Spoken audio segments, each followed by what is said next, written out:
After I published this book, I got a lot of questions, and one of those questions is, Tolu, why did you write this book? And here in this video today, I am going to answer that. And before I go on to answer the question, I would like to do or give a special shout out to every single human that has bought this book. Like, you guys are the real MVP. I wish I could start mentioning and calling names, but I'm not going to do that. But thank you so much. I really appreciate you, and I know without a doubt that this book has been a blessing. I know it has changed your life, and I'm really glad to be a part of that. Thank you so much for giving me the opportunity.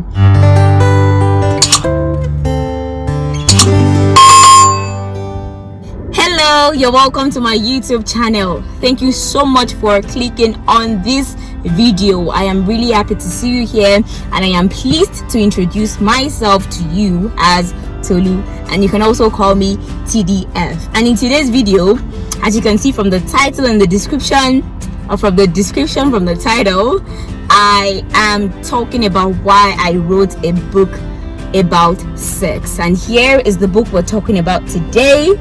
Here is the book, The Sexual Being. It's a book of short stories, and it's really about overcoming sexual addiction, and this is my name. Okay, before we get into this, before we talk more, if you are new to this channel, if it's your first time watching my video, you are super duper welcome. And here on this channel, I make videos about the Christian faith, lifestyle, motherhood, and love. And while you're watching, or even before you go on to continue watching, if you're yet to subscribe to my channel, please do so. Click on the subscribe button and click on the notification bell that pops up. That way you can actually get notified when I do post new videos. It's free. Subscribe, okay? Alrighty, now let's get right into it. So to the question, why did I write this book? Well, my answer is simply because the Lord laid it on my heart to write the book. But even much more, I did see reasons to write the book, okay? Whether we like it or not, every human being, well, almost every human being, except those who decide not to have sex, will eventually have sex in their lifetime. So why not write something? Why not write a book about it?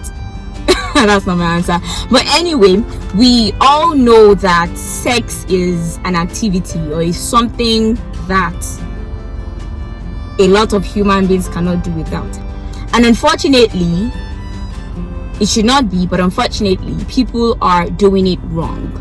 Some people might have an argument and say there is no right or wrong way to have sex, but I am of the contrary opinion that there is actually a right way to have sex. Because this is something God created, and it just doesn't do things out of the blue. It always has a design for whatever it creates, or whatever He has created. And sex is one of this, and there is sure a way to go about it.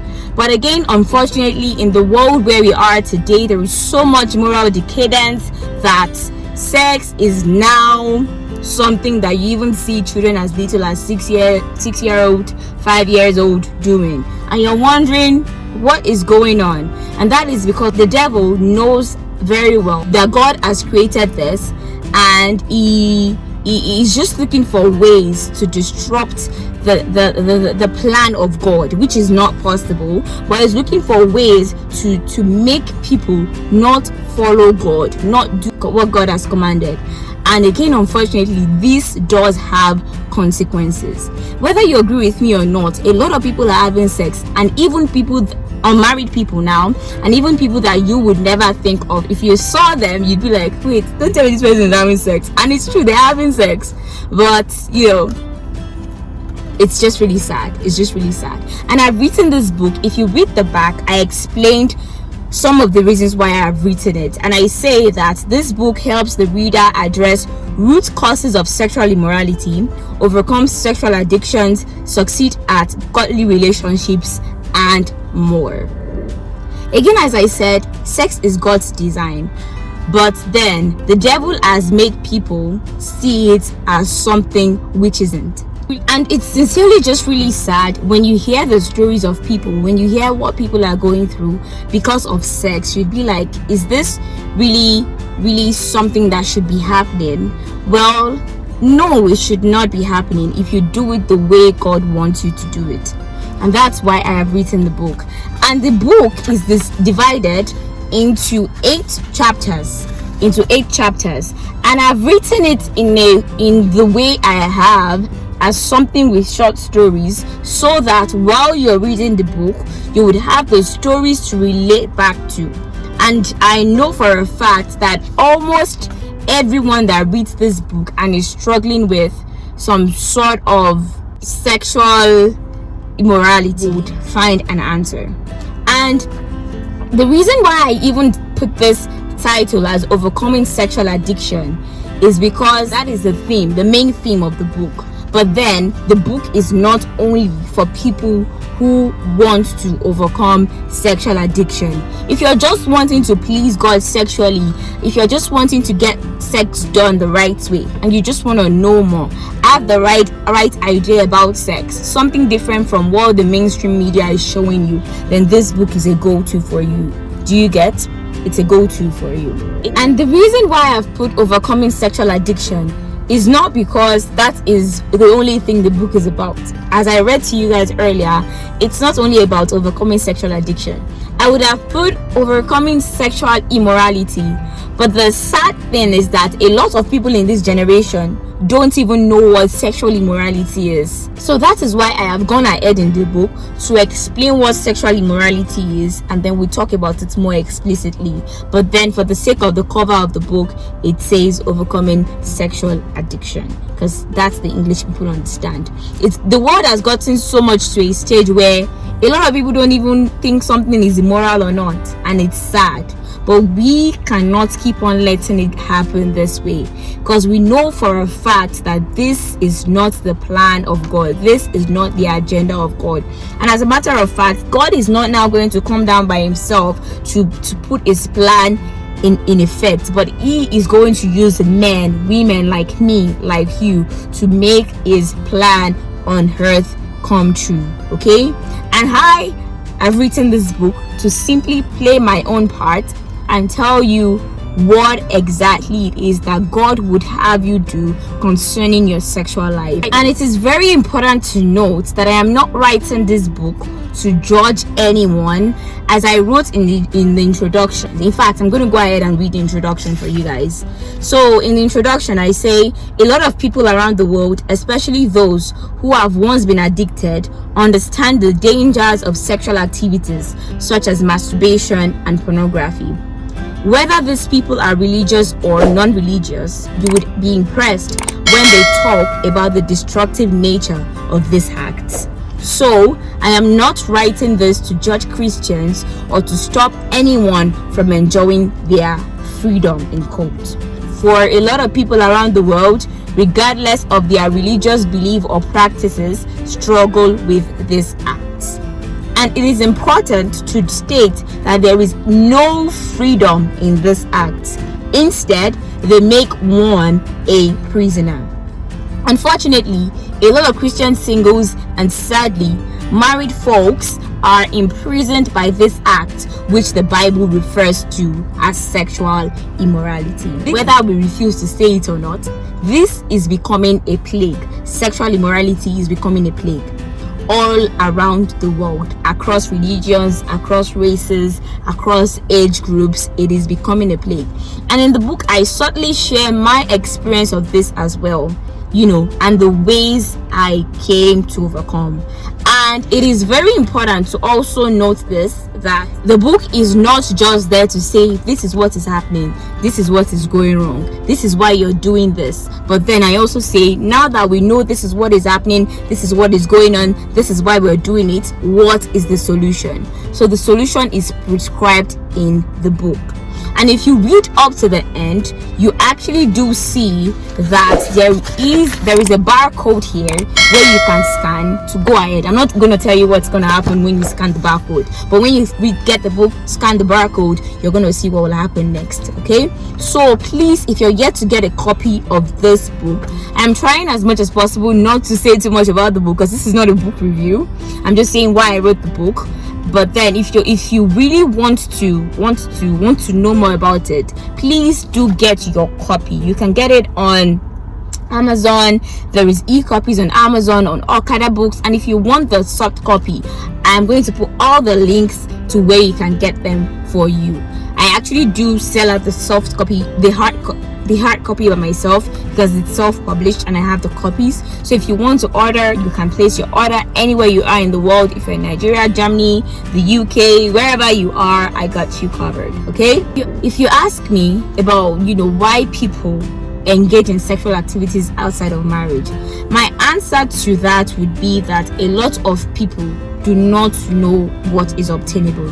And even when they do, they don't have reasons, they don't have convictions not to do that which God would have them do. But then if you are in these shoes, if you're in the category of people that I've mentioned, then this book is going to help you so much. And I've written it in such a way that it's not a lot, it's very short, 8 chapters, straight to the point, no unnecessary information, just for the sake of people who cannot sit long. We're such in a microwave generation where people no longer read books. If it's not a 30-second video that gets them laughing, people don't listen to it anymore. If it's not a 2-page book that goes straight to the point, people don't read anymore. But I would like you to just take time out of your busy schedule. I know life can be busy, but please, I am begging you, not because I wrote this book, but because I know it's going to change your life, and even much more because every information here is exactly what God would have you know about sex, about sexuality, and just to understand all the various complexities of sexual activities going on around. And as a matter of fact, it is not that complex. It is simple and easy as long as we follow that which God has set in place, as long as we follow the standards of God. I'm imploring you, take your sexual life very seriously. I know sometimes, and I explained this in the book, that sometimes it's not easy to hold your body, to keep yourself until marriage, especially when you have so many wrong voices, so many wrong teachings. But as much as people are telling you it is not easy, I would say it is easier for you to keep yourself, okay, than for you to now face the consequences. Do you get? And as a matter of fact, again, even when people are saying it's not easy, I want you to know, if you read this book, you would get it. I want you to know that as a person that has the help of God, that has the Spirit of God living on your inside, you are empowered to do those things which seem uneasy, which seem hard to other people, because you are over those habits. You have power. The same spirit that raised Christ from the dead dwells on your inside, and it empowers you to do that which God would have you do. And for the longest time, this which I just said is something that I did not know, and the devil used this so much to hold me down and to hold other people down, that when you hear their stories, you'd be like, the devil is so tricky. Like, why would he do such a thing? But what is his goal? To steal, to kill, and destroy. So what do you expect? But then the more you come to the understanding of who you are, the more you come to the understanding of the power at work in you, the more you come to the understanding of the provision that God has made for you, the more you come to the understanding of knowing that God in fact loves you so much. And he's not saying don't have sex, don't defile the marriage bed because he hates you, but just because he loves you so much and he doesn't want you to see what is on the other side of not doing his will. And are there people that actually don't wait until marriage to have sex and their life is okay? Yes, but I tell you, there is something they are missing, and there is something that they would be dealing with that the eyes cannot see, but deep down in them they know. And if you read this book, you will get that which I am saying.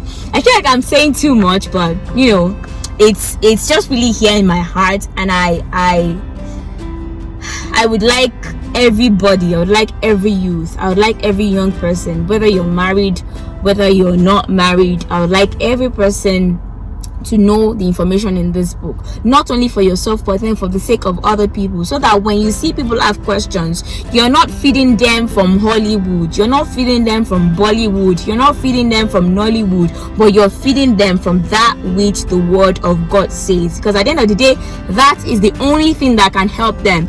What we see in Hollywood is, sorry to say, don't tell them I said it is, but that's what it is. A lot of movies do not portray the right things about sex. You see all those feelings, all those I say a guy, I'm hard does being dream. It happens, but and when they say, oh, when you see a guy, your heart does this, you can't control yourself, and before you know, you've off pants. That's not how it should be. Does it happen? It happens. But should that happen to you? No, it should not happen to you, because as a child of God, self-control is one of the fruits of your born again spirit. So you should be self-controlled. And if you're not self-controlled, it might be because you don't know, or because the devil is just making you not to see the reality, not to see the real deal, not to see the real thing you carry. So please, let's not continue to let the devil steal, kill and destroy us, because that is not the plan of God for us. The plan of God for us are of good and not of evil, to give us a great future. Great future. Great future. Okay guys, I feel like I've said so much. I have even overpassed the boundary. I have said a lot. I have answered the question, answered the one on your mind, the one to come. And if there is any question I'm yet to answer, please do, if you're comfortable, leave your questions or your comments in the comment section. If you're not comfortable, you can email me or find a way to get to me. My information and everything is in the description box below. Go ahead and chat me up or text me, and I will reply you, or send me an email rather, and I will reply you. Thank you so much for watching this video. Remember to get your copy. Woo! Alright guys, I will see you in my next video. Take care and have a good one. Bye bye.